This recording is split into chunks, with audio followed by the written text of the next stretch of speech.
It is a cloudy morning as you look on the live radar network. No shower, no thunderstorm activity here as of yet, but that will change later on this afternoon. We have a stationary front that's draped over our area right now. This is the front that came through yesterday, brought the drier air, allowed us to heat up. That is allowing temperatures to be colder north of it, and south of it, you're warm and muggy. Another cold front is coming in from the north, and as those meet later on today, that's when we'll see enough lift for shower and thunderstorm activity. Right now, that stationary front just marks the line between the warm, humid air and cooler, dry air that's to the north. 48 degrees in Hamilton now, 52 Waco-McGregor Airport. Look at the Brazos Valley, though.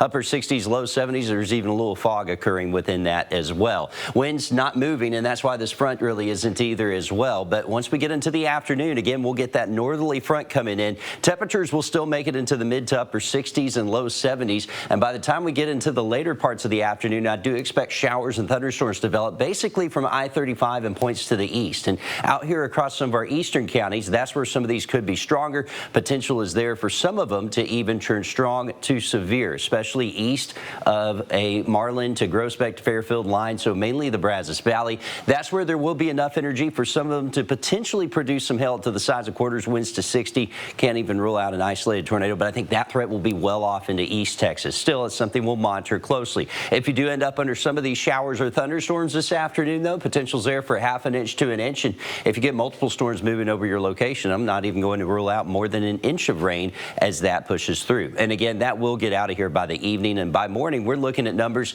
that will be making it into the upper 30s and lower 40s with cooler air in place. And Saturday we'll struggle to make it out of the mid to upper 50s. So much cooler here as we head through the weekend. We'll even see the potential for a light freeze there by Sunday morning. This system gets on out of here. It does look like things will be rather quiet here for the first part of the week, but there are signs we could have another active pattern setting up by the end of the week with another deep storm system coming in, the potential for colder air, and now models even throwing out some pretty good rain chances by the time we get into next weekend. Some models even want to throw out some wintry precipitation to our north.